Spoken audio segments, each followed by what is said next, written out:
Hey guys, this is Dr. Hub. In case you haven't subscribed, please do subscribe for updates. We look at the types of the bone sequestra, and this is seen in the chronic osteomyelitis. So here, the first will be the tubular. The tubular is seen in case of the pyogenic.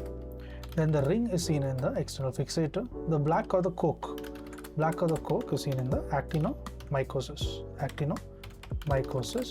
Then the coralliform is seen in case of the Peart's disease. And moving on to the feathery is seen in tuberculosis. The sandy course is seen in tuberculosis, feathery and sandy. Then the sandy and fine. This is seen in case of the viral, and then the ivory is for the syphilis. To learn and grow daily like this, please do subscribe.